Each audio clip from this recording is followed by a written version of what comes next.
بقیت اللہ تمہارے لیے بہتر ہے اگر تم صاحبان ایمان ہو، اگر تم مومن ہو۔ بقیت اللہ کا لفظ ہمارے یہاں بہت عام ہے، اور جب بھی یہ لفظ بولا جاتا ہے تو فوراً صاحبان ایمان سمجھ جاتے ہیں کہ یہ اشارہ امام زمان کی طرف ہے۔ لیکن جب یہ آیت نازل ہوئی تھی، ہم تو یہ کہتے ہیں کہ یہ اشارہ امام زمان کی طرف ہے، مگر اعتراض کرنے والے دوسرے مسلمان یہ اعتراض کر سکتے ہیں کہ جب یہ آیت نازل ہوئی تھی، سورہ ہود کی آیت نمبر 86 یہ جب نازل ہوئی تھی تو اس وقت تو امام زمانہ کا وجود ہی نہیں تھا، تو پھر یہ آیت امام زمانہ کے لیے کیسے ہو سکتی ہے؟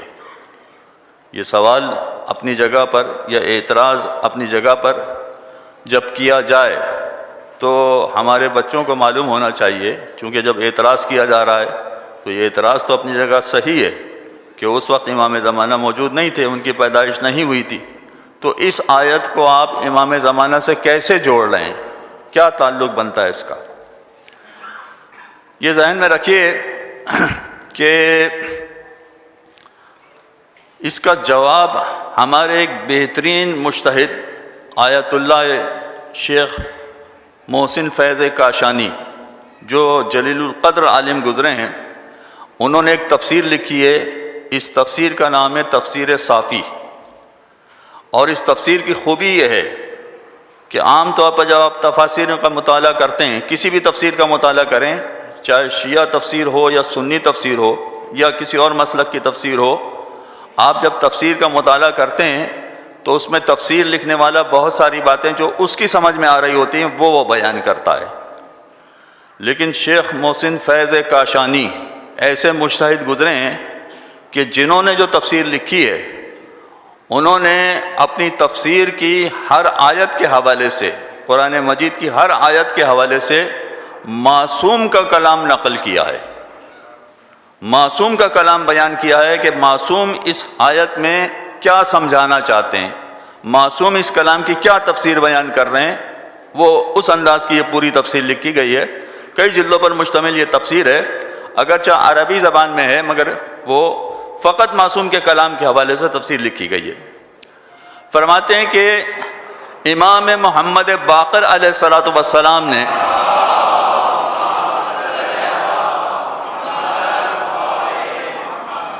یہ ارشاد فرمایا تھا کہ جب ہمارے قائم کا ظہور ہوگا تو سب سے پہلے آفیشل اسٹیٹمنٹ جو امام دیں گے، سب سے پہلا آفیشل اسٹیٹمنٹ، سب سے پہلا بیان جو امام دیں گے، جو آفیشل اسٹیٹمنٹ کہلائے گا، وہ یہی ہوگا جو قرآن کی آیت میں نے آپ کے سامنے پڑھی ہے کہ بقیت اللہ خیر لکم ان کنتم مؤمنین، اللہ کا باقی رہ جانے والا تمہارے لیے بہتر ہے اگر تم صاحبان ایمان ہو۔ یہ آیت پڑھنے کے بعد پھر زمانے کا امام اعلان کرے گا کہ انا بقیت اللہ و حجتہ و خلیفتہ علیکم، میں بقیت اللہ ہوں، میں اللہ کی حجت ہوں اور میں اس کا خلیفہ ہوں تم لوگوں پر۔ یہ اعلان جب امام کی جانب سے ہوگا تو آیت کی نسبت پہلے چاہے کوئی بھی رہی ہو، لیکن امام کے اعلان کے بعد یہ آیت فقط خلیفۃ اللہ کے لیے ہو جائے گی،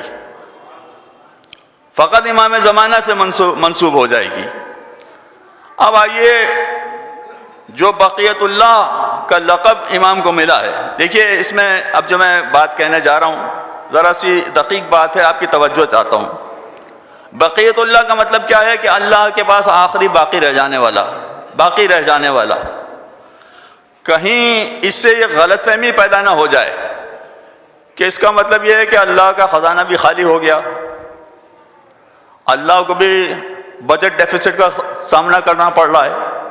اللہ کے پاس بھی افرادی قوت کم پڑ گئی، اس لیے یہ آخری باقی رہ جانے والا اب پروردگار پیش کر رہا ہے۔ تو یاد رکھیے کہ پروردگار نے 1,24,000 انبیاء بھیجے ہیں، وہ 1,24,000 کے بجائے 24 لاکھ انبیاء بھی بھیج سکتا تھا، مگر 24 لاکھ بھی بھیجتا تو اس کے آخر میں کوئی نہ کوئی اینڈ میں آتا تو صحیح، کوئی نہ کوئی تو آخر میں آتا، اس کو بقیت اللہ کہنا پڑتا۔ امام پروردگار نے 12 بھیجے ہیں، اور 12 کے بجائے پروردگار 1200 امام بھی بھیج سکتا تھا، مگر 1200 بھی بھیجتا تو آخر میں کوئی نہ کوئی ایک رہ جاتا، اس کو بقیت اللہ کہنا پڑتا۔ تو امام اگر 12ویں امام ہونے کی نسبت سے بقیت اللہ ہیں تو ایسا نہیں ہے کہ اللہ کا خزانہ خالی ہے، وہ اس کی مصلحت ہے کہ اس نے 1200 امام نہیں بھیجے، 12 ہی بھیجے، اور اس کے خزانے میں کمی نہیں تھی، مگر جو آخر میں آتا وہ بقیت اللہ و آخر باقی رہ جانے والا بنتا۔ تو اب یہ بقیت اللہ جو ہے، اس کے سپرد پروردگار نے وہ کام کیا ہے جو کام کسی نبی سے پروردگار نے نہیں لیا۔ 1,24,000 انبیاء آئے، مگر 1,24,000 انبیاء میں سے کسی نبی سے وہ کام نہیں لیا جو بقیت اللہ سے پروردگار لے گا۔ اگر آپ کے ذہن میں سوال پیدا ہو کہ کیا ہمارے نبی سے بھی وہ کام نہیں لیا؟ وہ تو خاتم المرسلین تھے، خاتم الانبیاء تھے، کیا ان سے بھی وہ کام نہیں لیا؟ جواب یہ ہے کہ جی ہاں، پروردگار کی مصلحت یہ تھی کہ وہ کام ان سے بھی نہیں لیا گیا، ہمارے رسول سے بھی وہ کام نہیں لیا گیا۔ اگرچہ ہمارے رسول سے جو کام لیا گیا تھا وہ بڑا مشکل ترین کام تھا۔ وہ کام کیا تھا کہ توحید کا اعلان کرنا۔ ایسی بت پرست قوم میں ہمارے نبی مبعوث ہوئے تھے کہ جو بت پرستی کسی صورت میں چھوڑنے کے لیے تیار ہی نہیں تھے، وہ آمادہ ہی نہیں تھے کہ بت پرستی کو چھوڑیں، بلکہ اگر ایک خدا کو ماننے کی بات ان کے سامنے کی جاتی تھی تو تعجب کرتے تھے کہ بھلا ایک خدا اتنا بڑا نظام کیسے چلا سکتا ہے، اس لیے ایک خدا کو ہم نہیں مانیں گے۔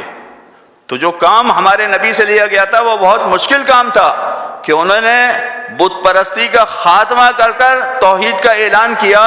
اور اس طرح سے توحید کا اعلان ہوا کہ اتنی بڑی تعداد میں کبھی انسانیت توحید کی قائل نہیں ہوئی تھی جتنی ہمارے نبی کے بعد ہوئی ہے۔ یہ بڑا کارنامہ انجام دیا ہے۔ اچھا، فقط انبیاء کی بات نہیں ہے، بقیت اللہ سے جو کام لیا جائے گا وہ کسی امام سے بھی نہیں لیا گیا ہے۔ یہ ذہن میں رہے آپ کے کہ ائمہ نے زبردست طریقے سے شریعت کو نافذ کیا ہے اور زبردست طریقے سے پوری اسلامی شریعت کو سمجھایا ہے۔ جو عام طور پر مسلمان اس وقت بہت سارے مسائل میں الجھے ہوئے ہیں، ان کی سمجھ میں نہیں آتا ہے،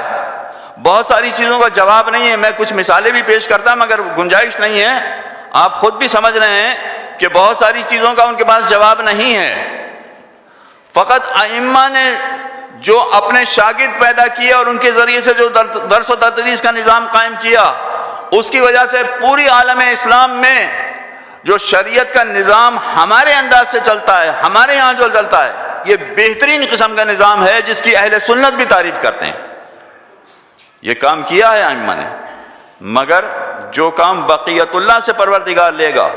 وہ باقی ائمہ سے پھر بھی نہیں لیا گیا ہے۔ وہ کام کیا ہے؟